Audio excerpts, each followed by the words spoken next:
It was, thankfully, a rather quiet summer evening in Hawkins.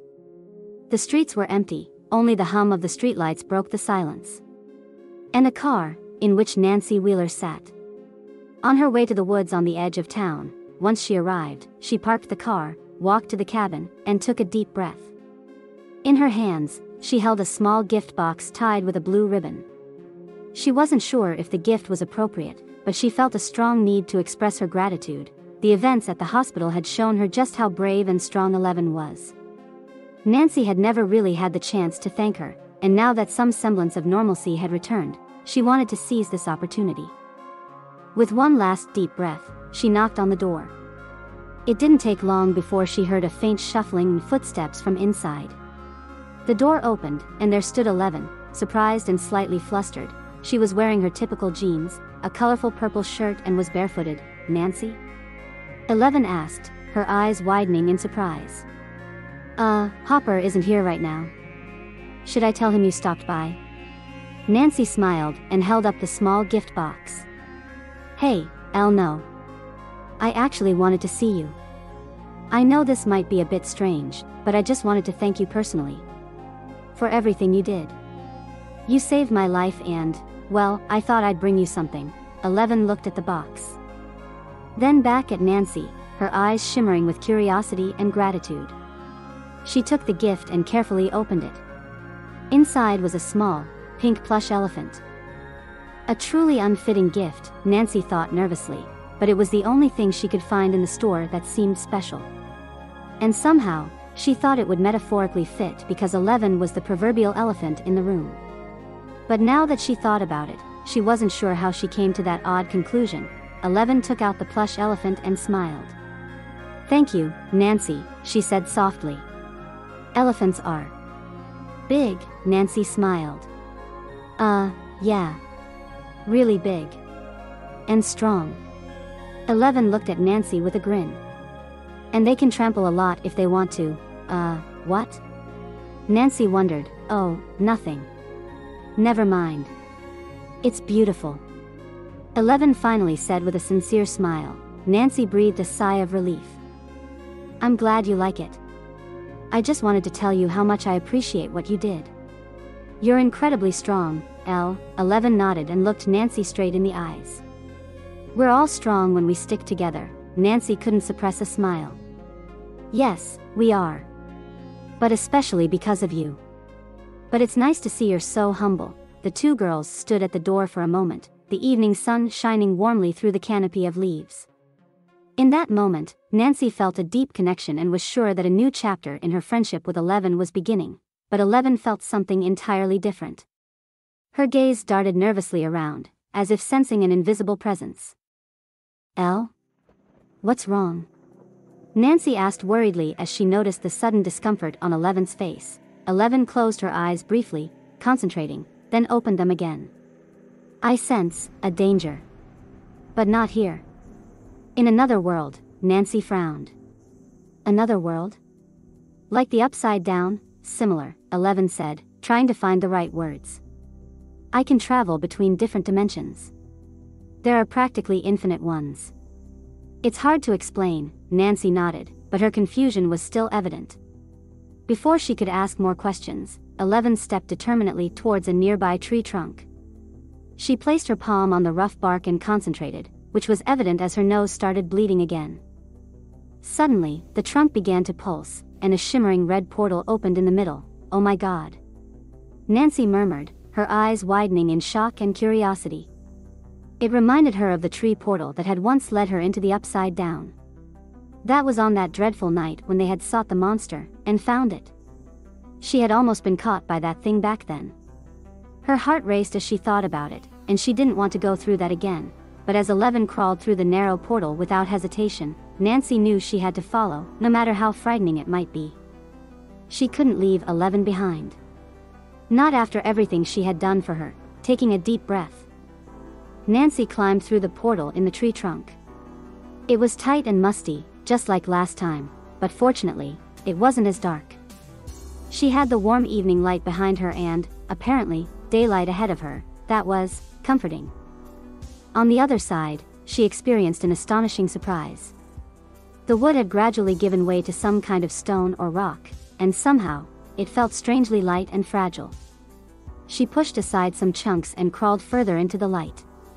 Instead of emerging into a dark forest or the upside down, she found herself on a mountain. But the mountain seemed small, even though it looked quite large. She felt strangely light and gigantic. Nancy stood up, looking around. The portal on this side was embedded in a rock wall of the mountain. The mountain was covered in snow, so it had to be pretty high, but to Nancy, it looked like just a small hill. How was that possible? This is one of those dimensions? Those dimensions? Nancy asked, puzzled. What do you mean by that, and what is going on here? Eleven shrugged. This is just another dimension with different properties. A world where we are, giants. Nancy stood next to 11 and then saw clearly what she meant. Below at their feet was a village with tiny houses. The small buildings and streets reminded her of a toy model, yet the tiny people running around were real and no bigger than bugs. A few minutes earlier, not far from this village, in the midst of a town, a fierce battle raged. The Dark Lord Viserna had instructed his troops to always carry the fights into busy towns, ensuring many collateral damages and casualties. This was meant to teach the rebels the consequences of rising against him. The once cozy town, with its many pretty half-timbered houses, was now a battlefield full of corpses, death, and destruction. Lord Viserna's troops were ruthless in their hunt for rebels. The poorly equipped rebels were chased down by soldiers in their gleaming silver armor and cut down with swords or spears. Even the best fighters among the rebels stood little chance. When they chose to fight, they only held out for a short time. And even if they managed to kill some of the enemy soldiers, they were outnumbered 1 to 1,000, and it was only a matter of time before they were killed by one of the enemies. Some distance from the town, archers were positioned, including Princess Blake. She commanded the rebels but was always aware that a good leader should be involved in the fight as well. With her bow drawn and a sharp arrow ready to shoot, she tried to find a clear line of sight. But in a town full of civilians, that was difficult. Finally, she had a clear view of an enemy soldier in silver armor. She fired the arrow, which pierced the soldier a second later. A success, but a hardly significant one. She scanned the area and, upon finding an open field with several enemy soldiers, knelt and raised her bow, quickly and precisely shooting arrows. She managed to hit a few, but her own troops were desperately fighting against Viserna's soldiers.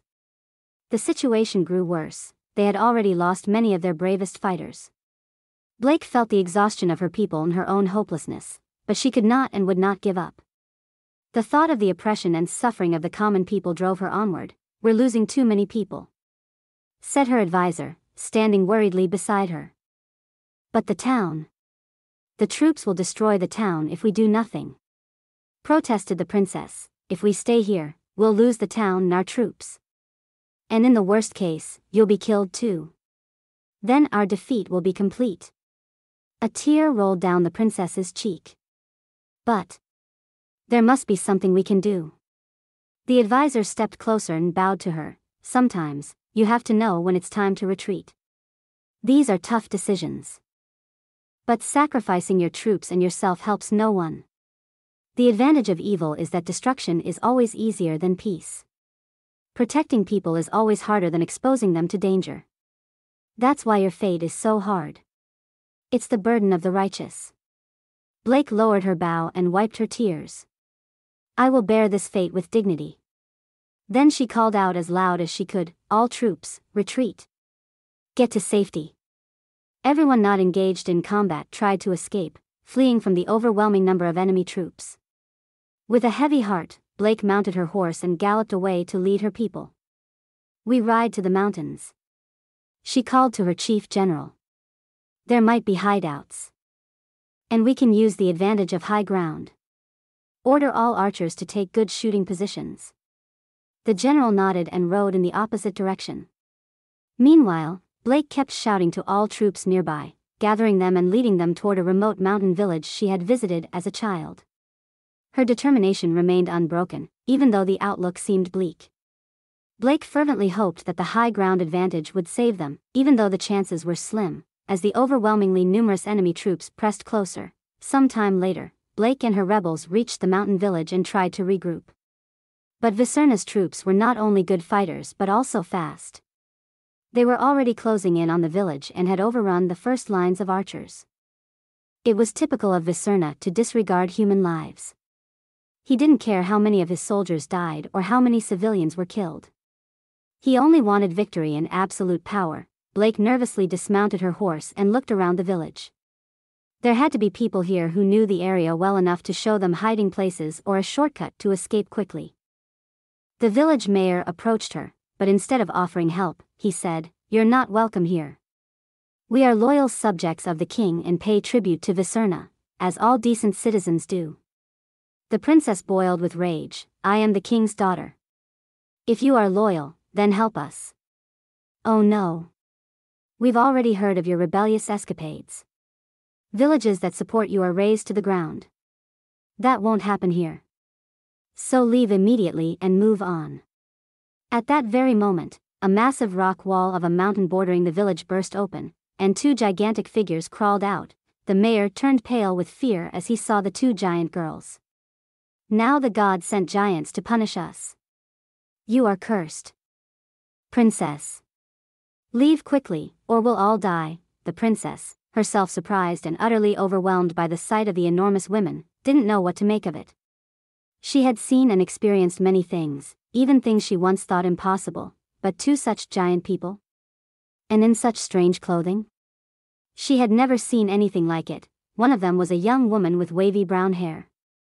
She wore a white sweater with stripes, strange blue pants made of a material she had never seen before, and oddly shaped shoes in a beautiful pink with a large white rim above the sole. It was an astonishing design. But even more astonishing was the sheer size of the giantess. The second giant was a bit smaller. Clearly a teenager, yet still of immense size. She wore a dark purple shirt decorated with bluish speckles, a pattern that seemed strangely otherworldly. This giant girl also wore pants, but, unlike the older one, she was barefoot. That fact reassured Blake a little. She didn't want to imagine how terrible it would be to be crushed under the shoes of the larger giantess. The feet of the younger one seemed soft and gentle, but of course, Blake knew that was deceptive. Both could easily crush her. No, they could crush entire houses if they wanted to. Was it really her fate to die today? Or were these giants perhaps the way out she had hoped for? What do we do now? Nancy wondered, still unable to comprehend that a village full of tiny people lay at their feet. 11 knelt down and examined the frightened people in the village. With a friendly smile, she said, "Don't be afraid, little ones. We're here to help." Then she looked up at Nancy and explained. "There must be a reason we're here. I sense danger from this world. I think we need to protect these people. From whatever it is." Then 11 saw a tiny woman with a rather dark skin in white combat gear and golden jewelry that glinted in the sun, approaching. The little woman seemed desperate and knelt before 11. "Yes. We need protection. This village and another city are under attack." 11's heart beat faster. This must be it. She lowered her hand and placed it open on the ground. "Please climb onto my hand. Then I can lift you up so we can talk better." When Blake saw the giant hand, so large that a single finger would be enough to crush her, she had to muster all her courage to follow the giant girl's instructions. With trembling hands, she grabbed onto 11's finger and pulled herself up. The rough skin of the giantess felt surprisingly warm, and the strong pulse of the heartbeat she could feel under the skin made Blake realize just how powerful this giantess truly was. Blake looked around as she was slowly lifted up. The world below grew smaller, and the people in the village gazed up at her, astonished and fearful. Blake's heart raced, but she knew this was her only chance. "What's your name?" 11 asked gently, bringing Blake to eye level. I am Princess Blake," she replied hesitantly. "Our world is oppressed by an evil lord named Viserna. His army is everywhere, terrorizing the people. We fight against them, but it feels hopeless." Nancy watched the scene with mixed feelings. On the one hand, she was impressed by the bravery of these tiny people, but on the other, she felt completely overwhelmed by the situation. She stepped closer to 11 and looked down at Blake. "So, you mean you need help against this dark lord?" she asked tentatively. Blake nodded vigorously. Yes, please. We desperately need your help. Viserna won't stop until he destroys every resistance and takes away all our freedom. 11 looked thoughtful. We will help you, she finally said with determination. We will fight Viserna and save your world. Nancy immediately grabbed 11 by the shoulder. What are you talking about? How do you know she's telling the truth? And how are we supposed to defeat an entire army? 11 stood up and looked at Nancy seriously. I just know she's telling the truth. I can feel a dark shadow over this world. Nancy glanced past 11 and saw a massive army of warriors in silver armor approaching. And the army? How are we supposed to handle that alone? We don't have any weapons. Now 11 laughed. Have you even looked at yourself? We're giants, Nancy. We can just stomp on these warriors. Just crush them underfoot. It'll be a piece of cake. Nancy broke out in a sweat. Wait a minute. We can't just go around trampling people and squashing them like bugs. They're people, 11 shrugged. Yes. Evil people. And we're going to stop them. Stomp them. Happy face besides, it's fun being giant. You'll see, it'll be great. Nancy rubbed her forehead. Was she really ready to stomp around as a giant and crush soldiers? Living sentient beings? Actual people? Just kill them, like insects. But on the other hand, what would happen if this evil army really attacked the village and killed civilians? What if this lord was really as bad as they said? Was it maybe worse to do nothing when she could? Nancy took a deep breath and then looked at the tiny princess in 11's hand. All right. I'm in. I'll help too. Blake felt a wave of relief and gratitude wash over her. Thank you, she cried, tears of relief in her eyes. You are our only hope. 11 felt a tingle of excitement and determination.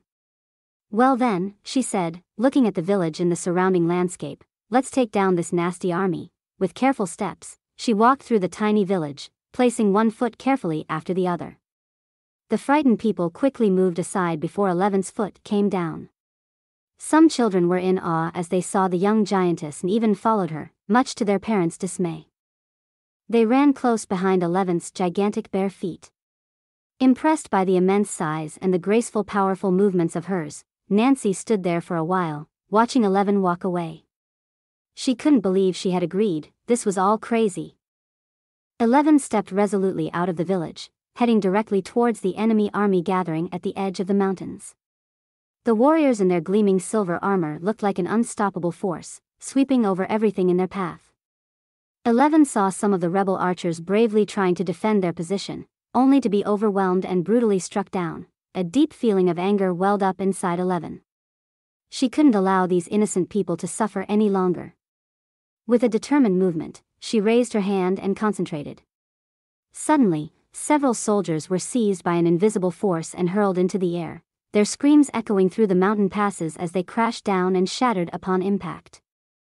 Other soldiers, trying to flee, felt their bodies suddenly being pulled towards the gigantic girl. It was as if they were being drawn by an unseen hand straight towards the giantess, and not just that, they were placed directly under her foot.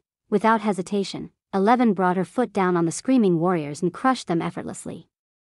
The soldiers didn't know what hit them as they were pulled under the enormous bare foot, only to be slowly squashed by the huge, soft sole.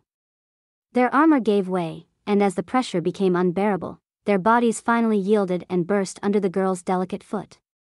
11 closed her eyes, savoring the extreme feeling of power as the helpless warriors were ground into paste beneath her bare soul. Blake, watching everything from 11's hand, felt overwhelmed by a mix of awe and fear. She had seen many battles, but never had she witnessed such raw power. And was she using magic, or was this some kind of trick? All she knew was that this giant girl was extremely powerful, and it seemed she even took pleasure in crushing the enemy soldiers underfoot. But as 11 immediately rushed to save another group of archers from the enemy troops, Blake sensed a certain care in the giantess's actions. This young giant was fighting to save her people, her world, and that touched Blake deeply. If she took pleasure in trampling, so be it. As long as she protected her people and the villagers, Blake was perfectly fine with that. while 11 was already decimating the first enemy troops, Nancy was still trying to calm her feelings. She took a deep breath and wanted to follow 11. But with her very first step, she heard a loud crash under her Converse shoe. Damn. As a giant, I really need to watch where I step, she scolded herself in her thoughts. Oh no. My house. My family, the mayor cried out desperately and ran towards Nancy's shoe. Why? Why did you crush my home? My wife and daughter were inside. Is this my punishment? My punishment for not supporting the princess, he wailed, falling to his knees in front of the colossal shoe, weeping bitterly. Nancy broke out in a cold sweat again. Had she really crushed this poor man's family? She had only taken a single step. A simple, small step. But wait a minute. What had the man just said? He was asked for help by the princess and refused. Yes, exactly. Nancy stammered uncertainly from above. This is your punishment for not being helpful, but she didn't want to let the man suffer like that. So she lifted her foot over the man and quickly crushed him. There was a loud crunch under her Converse, and she squeezed her eyes shut in horror at her own action. When she opened her eyes again and lifted her shoe, she stared at the imprint in the ground where the crushed remains of the mayor now clung. Her heart raced, and she felt overwhelmed by guilt and horror. The power she now possessed was incredible, but also terrifying. She could almost feel the weight of responsibility pressing down on her. She had killed 3 people. And it had been an accident. More or less, but it had felt like she was just squashing bugs.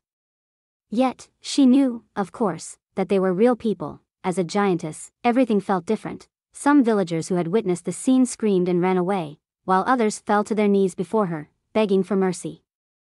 Nancy's emotions were all over the place as she saw this. Instinctively, she took a step back and said to the people, Don't worry. I won't punish anyone else. Just stay out of my way so I don't step on you, okay? Luckily, most of them listened and indeed stepped back. Nancy looked over at 11, who was flinging more enemy soldiers into the air with her telekinetic powers, fighting with a determination that Nancy admired. 11 was so sure of her actions, so convinced that what she was doing was right. Nancy, on the other hand, felt so unsure and lost in her role as a giantess, but then she remembered the words of the princess and the desperate faces of the villagers. These people needed their help. And if they did nothing, Viserna would continue to oppress them or do even worse. Nancy took a deep breath and forced herself to stay calm. She had to be strong, even if it was hard. She looked down at the tiny village and saw some people who had stayed, looking up at her with hope in their eyes. There were many who recognized her good intentions. Okay, she whispered to herself, her determination growing. I can do this. We need to protect these people.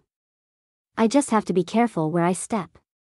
Nancy carefully left the village and began to walk toward the enemy army, her steps deliberately cautious to avoid any further accidents. She saw 11 in the distance, using her telekinetic powers to hurl soldiers to the ground and crushing others beneath her feet. It looked like 11 had done this many times before. Nancy finally reached the enemy soldiers, who approached her uncertainly with drawn swords.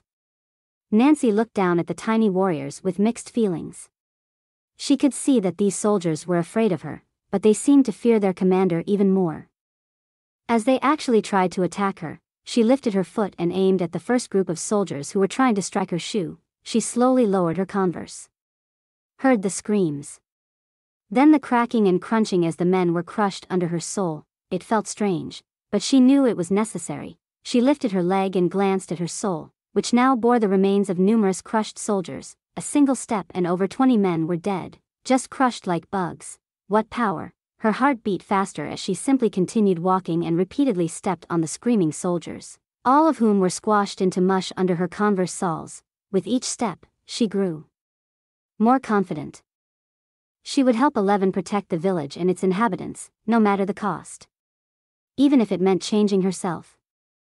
As 11 swept another wave of soldiers away with a telekinetic blast, Blake could see the unwavering fire in 11's eyes. The princess felt a new hope stirring.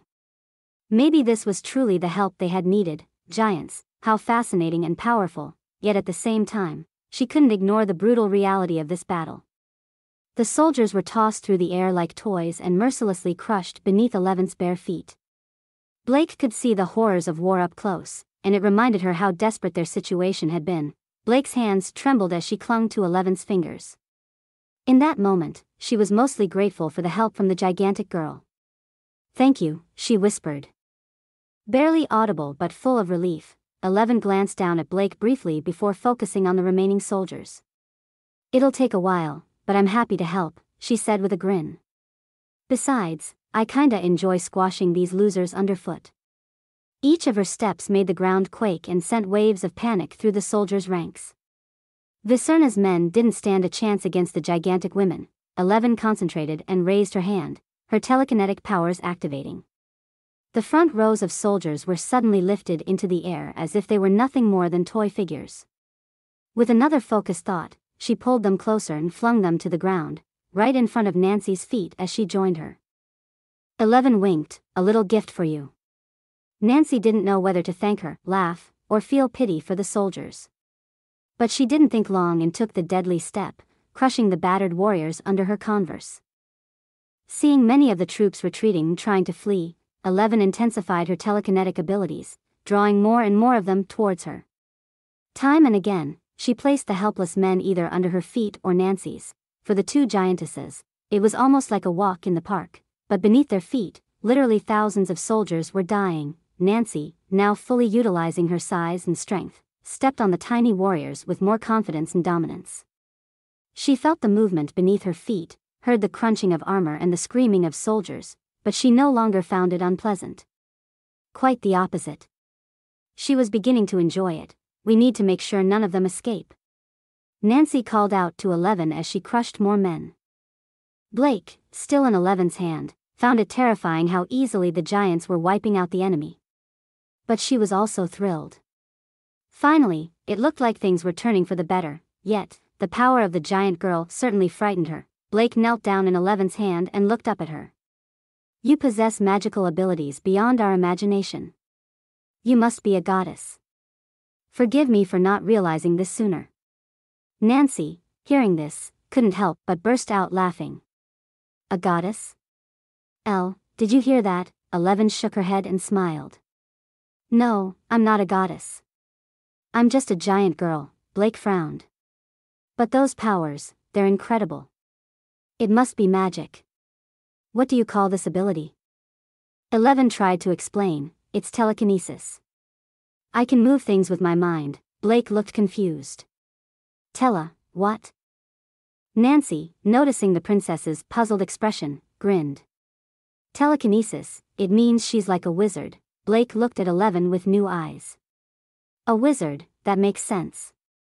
Your power is unimaginable," 11 shrugged. "It's just something I can do." "But, what did you mean by magic beyond your imagination? Are there other people with similar or smaller magical abilities?" Blake thought for a moment. Maybe it was time to properly introduce herself. So she asked, "Your name is 11, right?" 11 nodded. Blake continued, "As I mentioned, I am Princess Blake Warg. My father, the king, always protected me, especially after my mother's death. But I was pretty stubborn. Always wanted to explore the world on my own.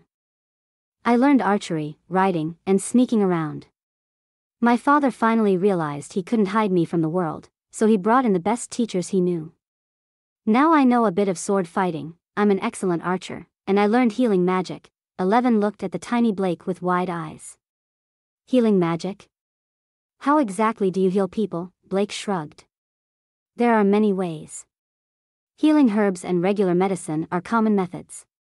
But when someone is severely injured, only healing magic can help. Similar to how you described it, I use the power of my mind. I focus on the person and their suffering and try to alleviate it." 11 smiled. "That's fascinating. So, you also have telekinesis. Just in a different way. I've never healed anyone before. But I'd love to learn how." She looked down and stepped on more screaming soldiers, intentionally crushing them slowly. Enjoying the crunching sensation under her bare sole. Blake watched from her hand and said, "I'd be happy to teach you. Can you then explain how you became so big?" Could I become that big too? 11 shrugged. Honestly, I don't know. Maybe. We'd have to try. But we'll worry about that later. She pointed to the fleeing troops, crushing more of them under her feet, and asked, but where are these troops fleeing to? She saw a city not far away. Are they heading to that city? 11 asked curiously, as she deftly swept another 20 men under her foot, crushing them slowly too. They're trying to regroup with the rest of their forces. When they were chasing us, the army apparently split. This is just the smaller group. Most of the soldiers stayed at the city. They're probably planning to make an example there. What do you mean by that? 11 wondered, sensing she wouldn't like the answer. Blake sighed and looked down at the small army being crushed under 11's power. Viserna ordered his soldiers to punish cities and villages that support the rebels or don't pay enough tribute. These punishments are horrible. Many are killed, houses are burned down, and the survivors are enslaved. It's his way of keeping people in fear and terror. 11 felt her anger rising again. That's awful. We have to save the city too. We can't let more innocent people suffer. Blake became visibly sad. She began to tell her story emotionally. Our world was once a peaceful place. We lived in harmony until Viserna came. I've never seen him. In fact, hardly anyone has. But legend says he is over 500 years old and was once a normal man. A warrior from an ancient tribe, supposedly descended from dragons. After a devastating war and the loss of his people, he was filled with rage and despair. A lightning strike is said to have hit him, granting him power of the old dragons. The legend says he can transform into a huge, fearsome dragon himself now. Blake paused and watched as 11 crushed another group of soldiers under her bare foot. The ground trembled slightly under the power of her step. Somehow, Blake found the movements of 11's beautiful feet, crushing the enemy warriors with such ease, almost soothing. She took a breath and continued, he can allegedly grow over 400 feet long, and he's proud and sadistic. He's been oppressing our land and terrorizing our people for decades. His army, the one you're fighting now, is everywhere. They kill, destroy, enslave, and oppress without mercy. If a town or village dares to resist or doesn't pay enough tribute, he punishes them cruelly. Like what's happening there. She pointed to the city, where some smoke plumes were rising, hinting at something ominous. Nancy, who had heard everything, stepped closer and looked at the tiny princess in 11's hand. Well, that story sounds pretty crazy, and I wouldn't believe it if I hadn't already experienced some pretty crazy things myself. But I've seen some horrible monsters too. And 11 defeated them all. So don't worry. Everything will be fine. Blake grew even sadder. I know you can defeat them. But I worry about the people in the city. The troops are everywhere. We couldn't fight them. Civilians will die. Unfortunately, that's unavoidable. 11's heart grew heavy. She knew the princess was right. Even she couldn't avoid stepping on some civilians if she walked through that city. And she couldn't take too much time, because the soldiers would be killing people as well. Before 11 could respond, Nancy, who had firmly decided not to step on any more civilians, said, "We'll be careful." 11 looked at Nancy seriously and said, "If you want to be careful, maybe you should take off your shoes." Nancy looked down at herself. Under her converse, another group of soldiers was being crushed. They screamed in panic and pain as they were squished under the unyielding sole. It crunched and squelched loudly. Should I mean, my feet. Well, they've been in these shoes all day. You know what I mean? 11 shook her head. No. What do you mean? Nancy blushed. Well, I probably have really sweaty feet. Should I walk through the city like that? The poor people. They'll be hit with a full-on smell disaster. 11 had to laugh. Smell catastrophe? You're funny. But she continued. But I mean it. When we're fighting an army on an open field, shoes are fine, but in a city, you need to be careful where you step. Your bare soles are sensitive enough to feel whether you're stepping on people with or without armor, whether they're adults or children. You can sense all of that. With shoes, not so much. We still won't be able to avoid stepping on some innocent civilians, of course, but at least there will be fewer. As they talked, they got closer to the city. Nancy looked down at the many small houses she saw from above. It was still a strange feeling, being so huge and seeing so many tiny, panicked people at her feet. She nodded. You're right. I'll take my shoes off. I just hope it won't be too bad for the people. Blake pointed to a tower near the center of the city and asked, 11, can you take me there? From up there, I can help a bit. As I said, I'm a good archer. 11 nodded and started walking, being careful not to step on too many civilians in the streets. Harkon and Elric stood at the edge of the city where the streets turned into rural paths. Harkon, a stocky and rough soldier with cold, hard eyes, enjoyed exerting power and spreading fear. He was known for his ruthlessness and had already killed several civilians without a second thought. Next to him stood Elric, a slight young man with worried eyes and trembling hands. He had been forced into the army against his will, compelled to join Viserna's forces after his village was burned down. Harkon wiped the sweat from his brow and grinned sadistically as he looked at the corpse of a recently killed civilian. Another rebel down, he said coldly. Elric, on the other hand, struggled to keep his stomach contents down. Every act of violence he was forced to commit gnawed at his conscience. But before he could think further, he noticed movement in the distance. His eyes widened in horror. What is that? He stammered, pointing in the direction of two giant figures approaching. Harkon looked in the direction Elric was pointing, his eyes narrowing to slits. Those are giants. Heard rumors about giants being real. Like the dragon tales. But I have never seen real giants before. They fight against our troops. They've come to destroy us, he growled. But don't worry. Viserna's army is unbeatable. Haha. The giants came closer with thunderous steps, and the ground shook more and more, giving the people in the city a sense of how enormous and powerful the two giant women were. As they reached the edge of the city, Elric was at his breaking point. I can't take this. We have to flee. We don't stand a chance against them. One of the giants paused briefly to take off her shoes. The soldiers could hear the sound of the fabric slipping off her feet, and then the dull thud as she placed her sweaty socks on the ground. Her enormous shoes rested on several houses, the walls creaking ominously under the weight. Nancy took a deep breath and then carefully walked through the streets. Civilians were everywhere, so she moved slowly, but here and there she heard a crunch under her foot and knew she had stepped on someone. It was truly unavoidable, whenever she saw enemy soldiers. She stepped on them deliberately to crush them, something she was really starting to enjoy. But she wondered what it felt like to be squashed under her sweaty sock. When she looked back, she saw her steaming footprints behind her with some utterly crushed bodies inside them. Harkon grabbed Elric roughly by the arm. Coward. We will fight. It's our duty. His eyes blazed with anger and determination. I will show that we are not so easily defeated. Without further hesitation, Harkon drew his sword and charged at the giants, letting out a wild war cry. Elric was dragged behind him, unable to resist. 11 noticed the tiny soldiers running towards her. With a weary look, she lifted her foot and simply brought it down on Harkon.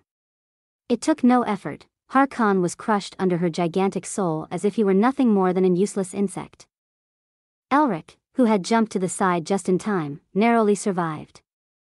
The giantess's massive foot had landed right next to him, and he had witnessed his comrade's death up close, seeing him disappear under 11's soul. Hearing the screams and the loud crunch that turned his stomach, quickly, he got up and moved away from the young giantess, who thankfully ignored him. Apparently, he was too insignificant for her. He tried to find a hiding place, but the enormous Nancy in her socks was approaching superior. When she spotted him, the utterly terrified Elric fell to his knees and began to beg for his life. Please, spare me, giantess. I was forced to become a soldier. I didn't want any of this. Nancy looked down at him, her eyes cold and unyielding. You should never have allowed yourself to be forced. Others chose to resist, but you did not. Now you must face the consequences. With these words, she lifted her sweaty foot and slowly set it down on Elric. He could do nothing but watch as the white fabric of the steaming sock approached. He felt the damp warmth of her sweaty sock before he was slowly pressed into the hot and wet material. The smell of sweat was overwhelming, and his entire body was soaked in it as he was pressed deeper into the soul. What a humiliating death. But maybe the giantess was right. Maybe he deserved this. He was a coward, and this was now his end. The giantess deliberately crushed him slowly. There was steam and fog all around him, and then it grew completely dark, and he felt nothing but Nancy's foot pressing on him. He only felt the damp warmth and the extreme pressure. His screams grew fainter until only the crunch of bones and the dull sound of his body being crushed remained. A tragic end for him, while the giantesses continued on their way, determined to free the city from the remaining soldiers and save the civilians.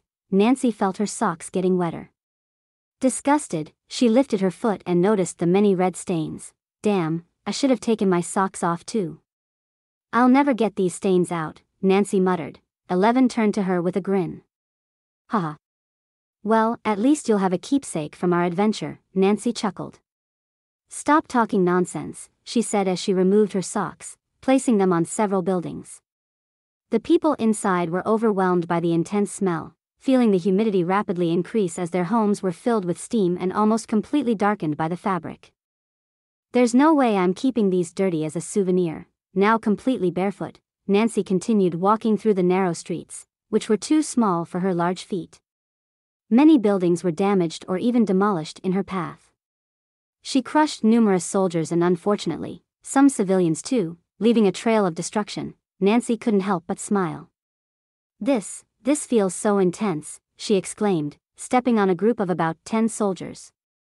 I can feel every single movement under my foot, she pressed down. And then, the crunching and cracking, and how it gets all wet under my sole when their bodies burst.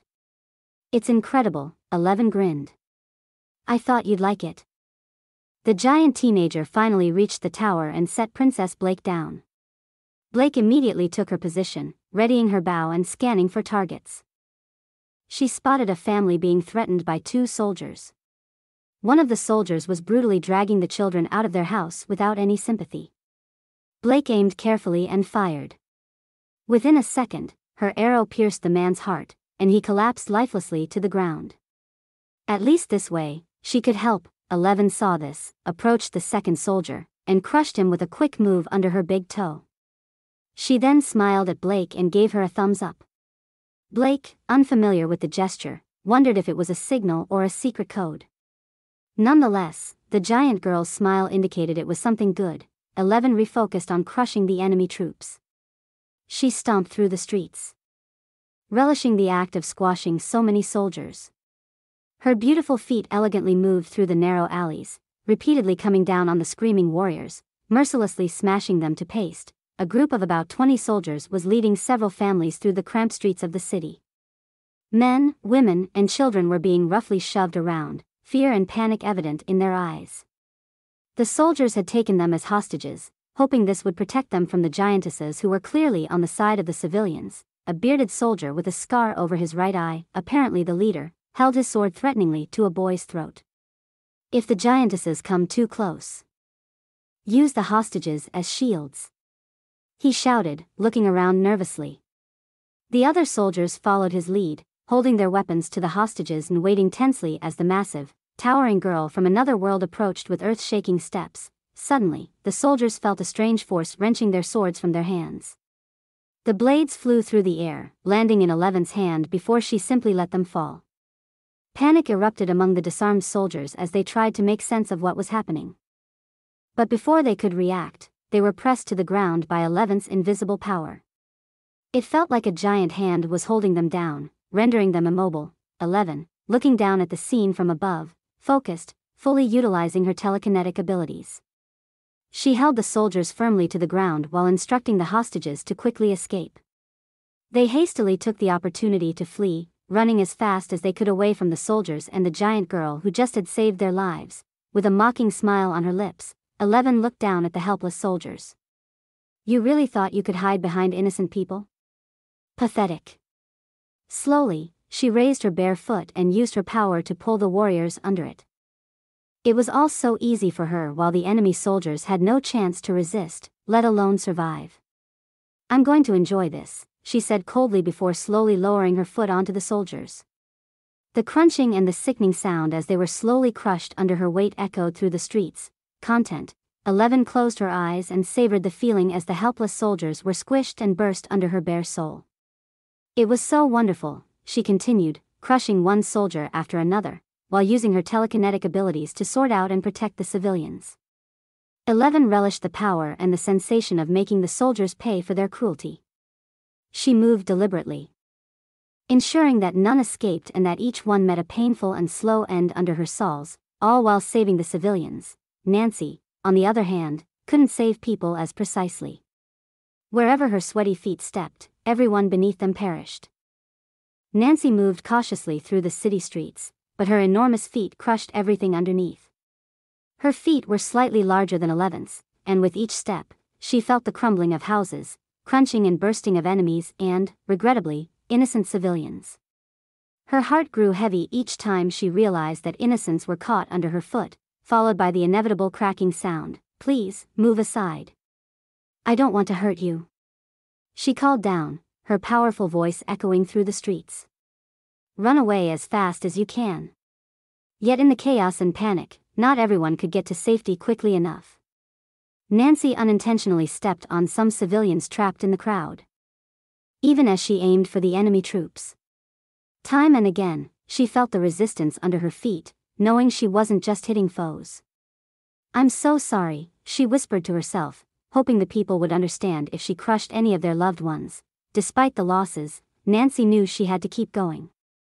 The city needed to be saved, and the enemy troops who wanted to destroy everything had to be stopped.